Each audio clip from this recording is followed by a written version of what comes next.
The fork in my hand never reached the plate. My granddaughter slid something toward me under the table, a small, folded napkin. Her little hand was trembling. I smiled at her out of habit, thinking she'd drawn one of her silly little doodles again. She was always leaving me notes with hearts and flowers, but when I unfolded it, my stomach dropped. "Grandma, pretend you're sick and get out now." For a moment, I couldn't breathe. I just stared at those words, written in shaky blue ink. Her eyes darted toward the other end of the table where my son, his wife Melissa, and her parents sat laughing too loudly, raising their wine glasses in some toast I hadn't been paying attention to. Something in my granddaughter's face, wide and frightened and pleading, made me obey without question. I set my fork down gently and pressed a hand to my chest. "I'm not feeling too well," I murmured. The conversation stopped. All eyes turned toward me. "Oh, Mom, really?" my son said with that tone. "You know the one. That tone of fake concern people use when they don't actually want to be bothered. It's Thanksgiving." His wife leaned closer to him, whispering something I couldn't quite hear, but I caught the smirk on her lips. "Before I continue, let me ask you something. Where are you watching this from right now? What time is it where you are? Drop a comment and let me know. I'd love to hear from you. And if this story is already pulling you in, do me a favor and hit that like button, share it with someone who needs to hear it, and subscribe so you don't miss what happens next. Because trust me, what I'm about to tell you will make your blood boil and your heart race. Now, back to that dinner table. "I think I'll just go home and rest," I said quietly. "It's been a long day. No one offered to help me up. Not my son, not Melissa, not her parents who'd been so friendly all evening. Except my granddaughter." She stood up quickly, her chair scraping against the hardwood floor. "I'll walk Grandma to the car." Her mother started to protest. "Sweetie, we haven't even had dessert yet." But the girl's voice shook when she spoke again. "Please, just for a minute." That's when I knew. That's when I knew something was terribly, horribly wrong. My son waved his hand dismissively. "Fine, fine. Hurry back." I stood slowly, steadying myself against the table. My legs felt strange, like they weren't quite attached to my body. The room suddenly felt too warm, too bright, too loud. As I walked toward the door with my granddaughter's small hand gripping mine, I could feel their eyes on my back, watching, waiting. The night air hit me like a slap when we stepped off the porch. Cold, sharp, real. My granddaughter didn't let go of my hand. Her fingers were ice cold, and I could feel them shaking. "Grandma," she whispered, glancing back at the house to make sure no one had followed us. "They were talking about you before dinner." My heart started pounding. "What do you mean, sweetheart?" "They said after tonight, you wouldn't be living alone anymore." Her voice cracked. "They said they found papers, that you signed something about your house." I stopped walking right there by the mailbox. The streetlight above us flickered. "Papers?" I repeated. "What papers?" She nodded, tears starting to well up in her eyes. "They said you're forgetful now, that you don't know what you're doing anymore. But you're not forgetful, Grandma." "I know you're not." I stood there frozen, my breath coming out in little white clouds in the cold November air. And in that moment, standing under that flickering streetlight with my granddaughter crying beside me, a single thought pulsed through my mind like a drum. They'd done it. They'd actually done it. "Tell me everything," I said, my voice steadier than I felt. "What exactly did you hear?" My granddaughter wiped her eyes with the back of her hand. She looked so small standing there in her little cardigan, shivering in the cold. "I was in the hallway before dinner," she began. "I heard Dad and Mom talking in the kitchen with Grandpa Ron and Grandma Linda. They didn't know I was there." I nodded, encouraging her to continue. "Dad said something about a medical evaluation, that they already had it done. Mom laughed and said you didn't even know it happened." Her voice got quieter. "Then Grandpa Ron said the notary was coming after dessert, that once you signed the papers tonight, everything would be settled." My blood ran cold. A medical evaluation I didn't know about? A notary coming to my son's house?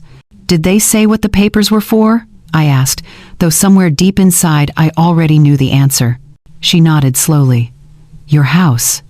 They kept saying the property and the asset. Mom said once it was transferred, they could finally stop worrying about you being stubborn." Stubborn. That word hit me like a stone. I wasn't stubborn. I was independent. There's a difference. And then, my granddaughter continued, her voice breaking again.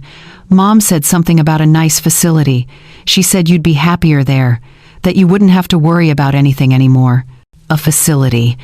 They wanted to put me in a home and take my house. I looked back at the warm glow coming from the dining room windows. Inside, I could see shadows moving, laughing, celebrating, and I realized they were probably celebrating me, celebrating what they thought was already done. Sweetheart, I said gently, kneeling down to her level despite my aching knees. You did the right thing telling me. You probably just saved my life. She threw her arms around my neck, and I held her tight. This child, barely 10 years old, had more courage and loyalty than her own parents. As I drove home that night with her buckled in beside me, my mind raced backward through the past few weeks. Suddenly, everything made sense. The unexpected visits from my son, always with Melissa, always with that folder of papers they said were just routine insurance documents. The way they'd started talking slower to me, as if I couldn't understand basic sentences. The comments about my garden looking overwhelming and my house being too much to handle alone. I remembered last month when Melissa had insisted on coming with me to a doctor's appointment. I'd thought she was being kind, but the doctor had asked me strange questions that day. Questions about my memory, about whether I knew what year it was, whether I could count backward from 100. At the time, I'd laughed it off, answered everything correctly. The doctor had seemed satisfied, but now I understood. That wasn't a routine checkup, that was them building a case, documenting that I was evaluated, getting official records they could use against me. My hands tightened on the steering wheel. Grandma? My granddaughter's voice pulled me back. Are you okay? Yes, baby, I said softly. I'm okay. But I wasn't. Not really, because sitting there in my car, driving down streets I'd known for 40 years, I realized something that made my chest ache. My own son. The boy I'd raised, the child I'd rocked to sleep and nursed through fevers and cheered for at every baseball game. He'd looked at me and seen nothing but dollar signs. He'd planned my future without asking me. He'd decided where I would live, what I would sign, what I would lose. They'd already decided what to do with me, while I was still alive, while I was still perfectly capable of making my own choices. And the worst part? They'd almost gotten away with it. If not for a 10-year-old girl with a napkin and a pen, I would have walked right into their trap. After I dropped my granddaughter back at the house, I drove home alone. The silence in the car felt heavy, but not uncomfortable. It was the kind of silence that comes before a decision. When I pulled into my driveway, I sat there for a moment, engine off, staring at the front porch light I'd left on that morning. This house, my house, I'd lived here for 40 years. 40 years of memories soaked into every wall, every floorboard, every corner of every room. I walked inside and stood in the entryway, really looking at it for the first time in months, maybe years. When you live somewhere that long, you stop seeing it. It just becomes background. But tonight, I saw everything. The small dent in the hallway wall where my son had crashed his bike indoors when he was 8. I'd been so angry that day. He'd cried and apologized, and I'd hugged him anyway, because that's what mothers do. The kitchen window above the sink where I used to stand washing dishes while my husband tinkered in the garage. I could still see him out there sometimes in my mind, humming off key, covered in grease, happy. We'd bought this house together when we were young and foolish and barely able to afford the down payment. It was smaller then, before we added the sunroom, before we finished the basement, before we turned it into the home we'd dreamed about on our wedding night. My husband had died 12 years ago. Heart attack. Sudden. One day he was here, the next he wasn't. For months after, I'd walk through these rooms and expect to see him, expect to hear his voice calling me from the backyard, or smell his coffee brewing in the morning. The grief had been unbearable, but I'd stayed. I'd kept the house.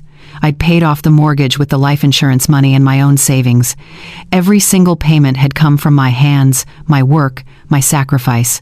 This wasn't just property. This was the place where I'd become a mother, where I'd buried my face in a pillow and cried after miscarriages, where I'd painted nurseries and stayed up all night with colicky babies, where I'd made birthday cakes and Halloween costumes and Christmas memories. I walked into my son's old bedroom. It was a guest room now, but if I closed my eyes, I could still see his posters on the walls, his trophies on the shelf, his messy clothes on the floor that I'd nagged him about 1,000 times. He used to tell me he loved me every night before bed. Even as a teenager, even when his friends thought it was uncool, he'd hug me and say, "Love you, Mom." When did that boy disappear? When did he start looking at me like I was a burden instead of his mother? I sat down on the edge of the guest bed, feeling the weight of it all pressing down on my shoulders. I remembered the first time Melissa had walked through this house after they got engaged. She'd smiled politely, but I'd caught her whispering to my son in the kitchen, "It's so outdated. You'll definitely want to renovate before selling." Selling. Even then, even before they were married, she'd been planning what to do with my home. And my son had just nodded, agreed, as if it was already decided. Over the years, the comments had gotten bolder. "You really should downsize, Mom. This yard is too much work for someone your age. Wouldn't you be happier somewhere simpler?"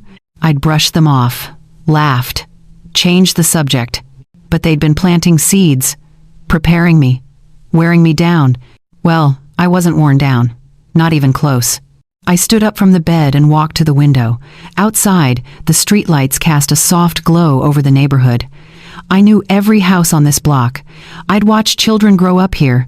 I'd brought casseroles to new neighbors and attended block parties and shoveled snow from Mrs. Patterson's driveway when her husband passed. This was my life, my home, my history, and they thought they could just take it? Sign a few papers and erase 40 years like it meant nothing? I felt something harden inside me. Not anger exactly, something colder, something more focused. They wanted my house? They'd have to drag me out before I handed it over. And even then, I'd make sure they got nothing but walls and regret. I barely slept that night. My mind kept circling back to 2 weeks earlier. The pieces were all there.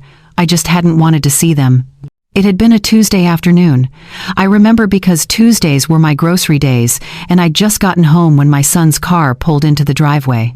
He'd brought Melissa with him. They were carrying takeout bags from that Chinese place downtown, the one with the orange chicken I liked. "Surprise," my son had said with a grin that didn't quite reach his eyes. "Thought we'd have lunch with you?"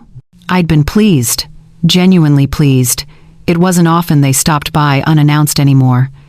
Life gets busy, I told myself. They have their own things to deal with. We'd sat at the kitchen table, the same one where I'd served them Thanksgiving dinner just hours ago. The same one where my granddaughter had slipped me that note. Melissa had been unusually chatty that day, complimenting my curtains, asking about my book club, wondering if I'd been sleeping well. "You look tired, Mom," my son had said, reaching across to pat my hand. "Are you sure you're getting enough rest?" I'd laughed. "I'm 72, dear. Tired comes with the territory." But he hadn't laughed back. Instead, he'd exchanged a look with Melissa, one of those married people looks that speaks volumes without words. "Actually, Mom, that's kind of why we're here," he'd continued. "We've been worried about you." "Worried?" I'd set down my fork. "Whatever for." Melissa had leaned forward then, her voice dripping with false sweetness. "We just think maybe living alone isn't the safest option anymore. You're not getting any younger." There it was. That phrase, "you're not getting any younger." As if I didn't know my own age. As if every morning I didn't wake up and feel it in my bones. "I'm perfectly fine," I'd said, keeping my tone light. "I've been managing this house for longer than you two have been married." My son had pulled out a folder then. Thick. Official looking. "We know, Mom, we know you're independent, but we've been looking into some options, just to protect you, and, well, to protect your assets." "Assets," I'd repeated. "You mean my house?" "It's not just about the house," Melissa had said quickly. "It's about making sure everything is in order. Legal documents, power of attorney, healthcare directives, all the things people should have sorted out at your age." She'd slid the folder across the table toward me. "We just need you to look these over, sign where we've marked. It's all standard stuff. For your safety. For your safety." That phrase had landed wrong even then. Safety from what? I'd lived in this house longer than most people stay married. I knew where every light switch was in the dark. I knew which floorboard creaked and which cabinet door stuck. I'd opened the folder and flipped through the pages. Legal jargon, dense paragraphs, signature lines highlighted in yellow. "This seems like a lot," I'd said carefully. "Maybe I should have my own lawyer look at it first." The temperature in the room had dropped. I'd felt it, seen it in the way my son's jaw tightened, in the way Melissa's smile froze on her face. "A lawyer," my son had said. "Mom, we're family, we're trying to help you. Why would you need a lawyer?" "It's just sensible," I'd replied. "Anytime someone asks you to sign legal documents, you should have them reviewed." Melissa had laughed, a short, sharp sound. "Honestly, Mom, you're being paranoid. These are insurance forms, medical directives, nothing sinister." But I'd held firm. "I'll think about it." They'd left shortly after that. The takeout container's still half full. The smile's gone. My son had kissed my cheek at the door, but it felt mechanical, obligatory. "Don't take too long to think," he'd said. "These things have deadlines." I'd watched them drive away, and even then, something had felt off. Something in the urgency of their visit, in the frustration barely hidden behind their polite masks. Now, sitting in my living room at 2 in the morning, I understood completely. They hadn't needed my permission. They'd just needed my signature. And when I wouldn't give it willingly, they'd decided to get it another way.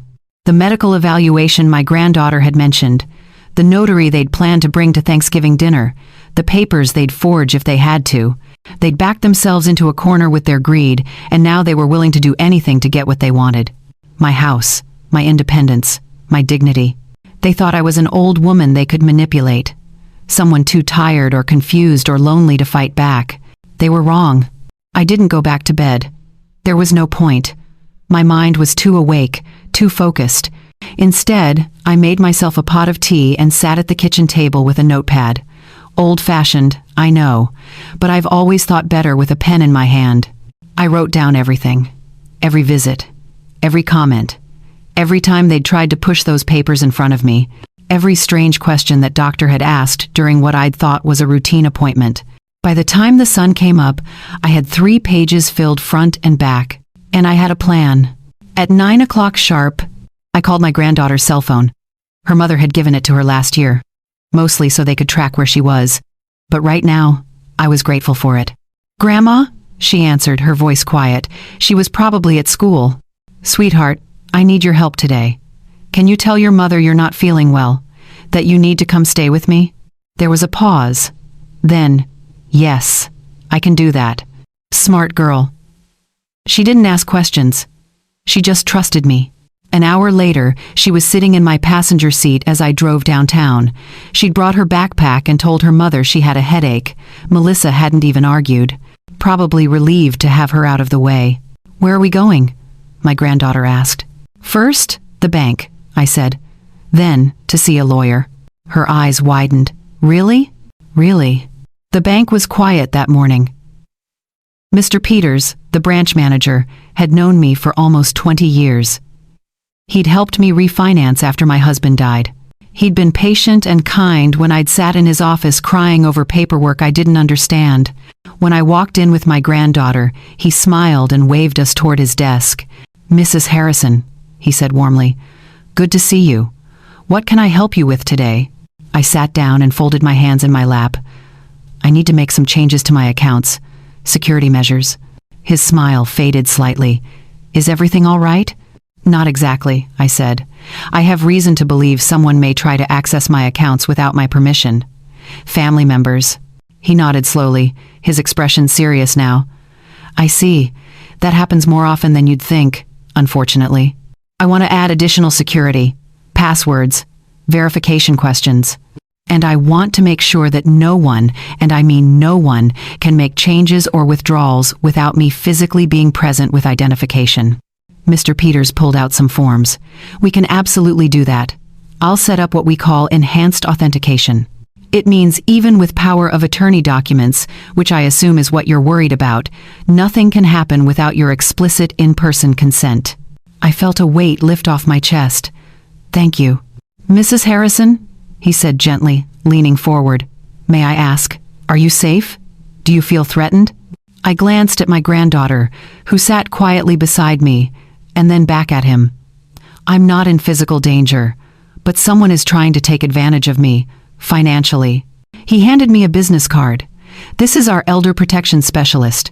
She works with seniors who are dealing with financial exploitation. She can help you understand your rights and options. I tucked the card into my purse. I'm already one step ahead. I have a lawyer's appointment this afternoon. He smiled, this time with something like respect. Good, you're doing everything right. After we left the bank, I took my granddaughter to lunch at a small diner near the courthouse. She ordered pancakes even though it was noon, and I didn't say a word about it. Sometimes rules can be broken. Are you scared? She asked me between bites. A little, I admitted. But mostly I'm angry, and anger, when you use it right, can be powerful. At 2 o'clock, we walked into the law office of Catherine Mills, an attorney my neighbor had recommended. Mrs. Patterson had used her when her own son had tried something similar 5 years ago. Catherine was younger than I expected, maybe 50, short gray hair and sharp eyes behind black-rimmed glasses. She listened to my entire story without interrupting. I showed her the notes I'd written, the timeline, the attempted documents. I told her about the medical evaluation I hadn't consented to, about the notary they'd planned to bring to Thanksgiving dinner. When I finished, she sat back in her chair and looked at me for a long moment. Mrs. Harrison, what you're describing is textbook elder financial abuse, possibly even attempted fraud if they forged your signature on anything. Can you help me? I asked. She smiled. Not a friendly smile, a warrior's smile. Absolutely. First thing we're going to do is create a revocable living trust. We'll transfer your home and major assets into it. That means even if they somehow got power of attorney documents, they couldn't touch anything. The trust protects you. How long will that take? If we move fast? A week. Maybe less. She looked at my granddaughter. And you, young lady, you're very brave. What you did might have saved your grandmother from losing everything. My granddaughter blushed but sat up straighter. Catherine pulled out a legal pad. I'm going to need you to tell me exactly what you heard that night. Every word you can remember. You're a witness, and that matters.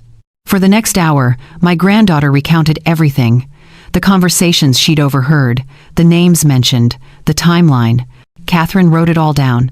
When we finally stood to leave, she walked us to the door and put a hand on my shoulder. Mrs. Harrison, I want you to know something. People like your son and his wife, they count on you being too scared or too ashamed to fight back. They count on you staying quiet. I'm done being quiet, I said. She grinned. Good, because we're going to make sure they never touch what's yours again. 3 days later, my phone rang. I was in the kitchen making dinner when I saw his name on the screen. I let it ring twice more before answering, steadying my voice. Hello? Mom. My son's voice was tight, strained. We need to talk. Of course, dear. How are you? How am I? He let out a bitter laugh. I'm confused, actually. Melissa's parents were really upset about Thanksgiving. You just left without saying goodbye, without even finishing dinner. I stirred the pot on the stove, keeping my tone light. I wasn't feeling well. I thought I mentioned that. You could have stayed. We would have taken care of you. Taken care of me. The irony wasn't lost on me. I'm fine now, I said. Just needed some rest. There was a pause. I could hear him breathing on the other end, frustrated, trying to find the right words. Listen, Mom, about the other thing, the paperwork we discussed. What paperwork? The documents. The ones we brought over a couple weeks ago. You said you'd think about it. I opened the fridge, pulled out some vegetables. Calm, steady. Oh, those, yes, I've been thinking. His tone shifted, became sharper, and I'm still considering my options. Mom, we don't have time for this. There it was, the impatience breaking through. These things have deadlines, legal windows. If we don't get this sorted out soon, it becomes much more complicated. Complicated for whom? I asked. Silence. For you, he said finally. For your protection, we're trying to help you. I wanted to laugh, to scream, to ask him when he'd stopped seeing me as his mother and started seeing me as a problem to solve. But I didn't. I kept my voice calm. I appreciate your concern. Do you? His voice rose slightly. Because honestly, Mom, it doesn't feel like it. We've been trying to help you for months, and you keep pushing back. It's like you don't trust us. Should I? The question slipped out before I could stop it. Another pause. Longer this time. What's that supposed to mean? Nothing, dear. I'm just tired. He sighed heavily. Look, the notary we had lined up for Thanksgiving, he's willing to come by your house this week, Wednesday afternoon. It'll take 20 minutes, tops. Just sign the papers, and we can all move forward. What exactly am I signing? We've been over this. Power of attorney, medical directives, property transfer into a family trust, standard stuff for someone your age. Someone your age. There it was again. And if I don't want to sign? His voice went cold. Then we'll have to pursue other options. Legal options. We already have the medical evaluation showing you're experiencing cognitive decline. We have documented evidence of forgetfulness and poor judgment. If you won't do this voluntarily, we can have you declared incompetent. My hand tightened around the phone. There it was. The threat laid bare. But instead of fear, I felt something else. Clarity. Certainty. I see, I said quietly. Mom, we don't want it to come to that. Just sign the papers. Make this easy. Who's the lawyer helping you with this? I asked. You mentioned Melissa's cousin? Yeah, Richard. He specializes in elder law. He says this is the best way to protect your assets from nursing home costs down the line. Nursing home costs. They'd already decided where I'd end up.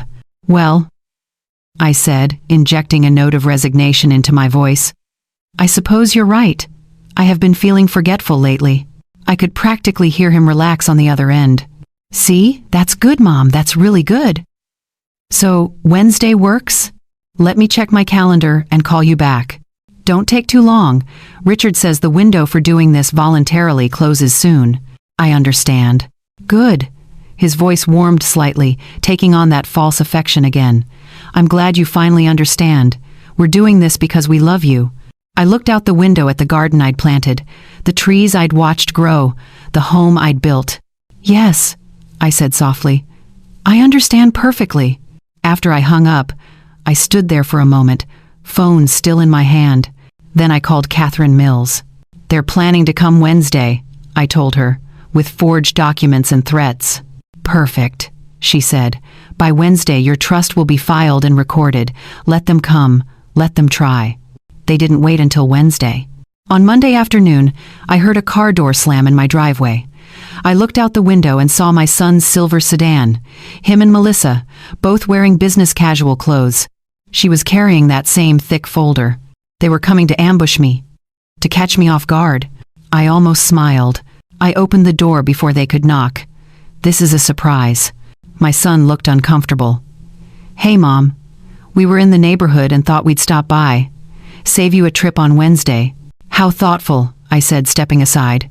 Come in. They walked past me into the living room. Melissa set her purse and the folder on the coffee table with a soft thud. We brought the documents, she said brightly. Richard looked everything over. All you need to do is sign an initial in a few places and we're all set. Would you like some tea? I asked. My son waved his hand. We're fine, Mom. Let's just get this done. I sat down in my armchair, the one my husband used to read the newspaper in every Sunday morning.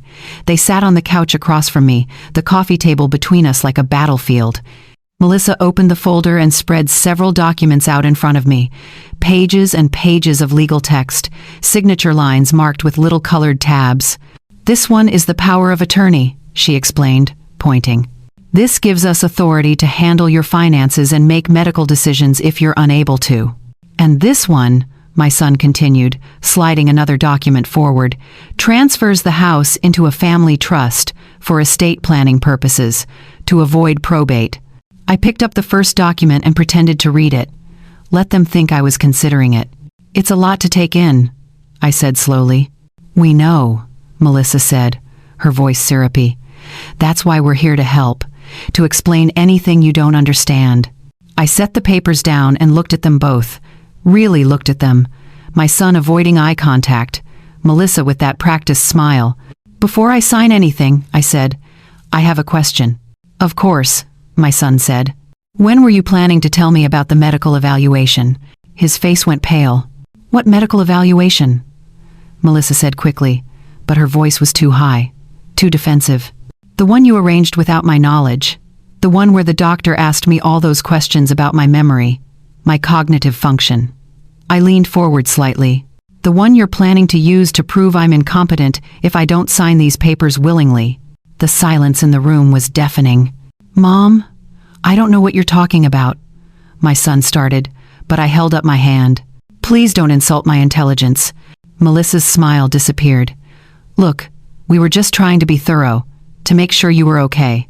To build a case against me, you mean? My son stood up. This is ridiculous. We're trying to help you, and you're acting paranoid. Sit down, I said quietly. Something in my tone made him pause, made him sit back down. I reached beside my chair and pulled out my own folder, thicker than theirs. I set it on the coffee table between us. What's that? Melissa asked. Legal filings I made last week, I said calmly. With my attorney. My son's jaw tightened. What attorney? Catherine Mills. Perhaps you've heard of her. She specializes in elder law, specifically protecting seniors from financial exploitation. I opened the folder and slid a document toward them. This is a revocable living trust. My house, my savings, my assets, they're all protected now. Even if you somehow manage to get power of attorney, you can't touch any of it. Melissa snatched up the document, her eyes scanning frantically. You can't do this without consulting us. Actually, I can. It's my property, my money, my life. But we're family, my son said, his voice cracking slightly. Family doesn't forge signatures, I replied. Family doesn't try to have their mother declared incompetent so they can steal her home. We weren't stealing anything, Melissa snapped. We were protecting your assets. I pulled out another paper. This is interesting. It's a report from a handwriting analyst. She compared the signatures you submitted to the county last month with my actual signature. My son's face went from pale to gray. Turns out they don't match, I continued, which means you attempted fraud, forgery, both of which are crimes. We didn't forge anything, Melissa said, but her hands were shaking now. Then explain how documents with my supposed signature were filed at the county recorder's office when I never signed them, when I never even saw them. They looked at each other. Trapped. My attorney has copies of everything, I said. The forged documents, the medical evaluation I didn't consent to, the timeline of your visits and attempts to manipulate me. I paused. And she has a witness statement from someone who overheard you planning all of this. Who? My son demanded. I didn't answer, didn't need to. Melissa stood abruptly. This is insane. We were trying to help you. Help yourselves, maybe. I stood too, walked to the door and opened it. I think it's time for you to leave. Mom, my son said, his voice pleading now. Don't do this. We can work something out. We could have, I said. If you'd asked instead of plotted. If you'd treated me like a person instead of an obstacle. Melissa grabbed her purse and stormed toward the door. My son followed more slowly, looking back at me with something between anger and desperation. At the doorway, he stopped. You're making a mistake. No, I said quietly. You made the mistake. You should have known better than to underestimate me. They left without another word. The door closed behind them with a soft click. I stood there for a moment, listening to their car start and pull away. Then I walked back to my chair, sat down, and let out a long, slow breath. It was done. The house felt different after they left. Quieter, but not in a lonely way. In a peaceful way. I called my granddaughter that evening and asked if she could come stay the night. Her mother agreed without hesitation, probably relieved to have her out of the house while they dealt with their humiliation. When she arrived with her overnight bag, I had hot cocoa waiting on the stove, the kind with real milk and melted chocolate, not the powder from a packet. We sat at the kitchen table, steam rising from our mugs. Did they come? She asked. They came. What happened? I reached across and squeezed her hand. You saved me. That's what happened. Everything I was able to do, I did because you warned me that night. She looked down at her cocoa. I was so scared. I thought maybe I shouldn't say anything, that maybe I heard wrong. But you trusted your instincts. That's brave. Are you mad at them? She asked, looking up at me with those wide, serious eyes. I thought about that for a moment. Really thought about it. No, I said finally. I'm not mad. I'm disappointed. And disappointment is different from anger. Anger burns hot and fades. But disappointment, that stays. It changes how you see someone. She nodded slowly, processing that. Will they come back? They might try, I said. But if they do, my attorney will handle it. I don't have to fight them face to face anymore. The law will do that for me. She sipped her cocoa, got a little mustache of chocolate on her upper lip. I reached over with a napkin and wiped it away, and for a moment we both smiled. That night, she slept in the guest room, and I slept better than I had in weeks. The letters started arriving about a week later. First from their attorney, Richard. A formal demand for reconsideration of family property distribution. My attorney, Catherine, responded with an equally formal letter explaining that there was nothing to reconsider. The property was legally protected, and any further harassment would result in a restraining order. Then came a letter from my son, handwritten, 3 pages of how hurt he was, how I'd misunderstood their intentions, how they were only trying to help. I read it once and filed it away. Didn't respond. 2 weeks after that, they showed up at church. I saw them walk in during the opening hymn, sliding into a pew near the back. Melissa had her hand on my son's arm, both of them wearing their Sunday best and their most pious expressions. After the service, they tried to approach me in the fellowship hall. My son opened his mouth to speak, but I simply smiled, took my granddaughter's hand, and walked past them. People notice things in small communities. Whispers start. Why doesn't she talk to her son anymore? Did you hear what they tried to do? Can you imagine? Your own mother? I never said a word against them. Never had to. The truth has a way of getting out all on its own. A month passed. Then 2. Their calls stopped. The letters stopped. They realized, finally, that there was nothing left to take. Nothing left to manipulate. Last night, I stood by my bedroom window looking out over the backyard. The garden needed weeding. The fence needed painting. All the little tasks that come with owning a home. But they were my tasks. My home. My choice. My phone buzzed on the nightstand. A text from my granddaughter. "Good night, Grandma. I love you. I'm glad you're safe." I typed back slowly, my old fingers clumsy on the small keyboard. "Because of you, I am." When I turned off the light and climbed into bed, I thought about everything that had happened. How close I'd come to losing it all. Not just the house, but my independence, my dignity. My right to live my own life on my own terms. For years, I'd believed that family was everything, that blood ties were unbreakable, that love would always protect. But I learned something important these past few months. Sometimes the people who love you most aren't the ones you're related to. Sometimes it's a 10-year-old girl with a napkin and the courage to tell the truth. And sometimes, survival isn't about fighting back loud and hard. Sometimes it's about being smart, being prepared, knowing when to walk away and when to stand your ground. I thought revenge would feel explosive, satisfying in some dramatic way. But it didn't. It felt like silence. The kind of silence that comes after a storm. When the wind stops howling and the rain stops falling and you realize you're still standing. Still here. Still home. Before I go, I want to hear from you. What would you have done in my situation? Have you ever had to stand up to family? Drop your thoughts in the comments below. And if this story touched you, if it made you think or feel something, do me a favor. Hit that like button. Share it with someone who needs to hear it. And subscribe so you don't miss the next story. Because life has taught me that sometimes the smallest voices carry the biggest truths, and your voice matters too. Good night, and thank you for listening.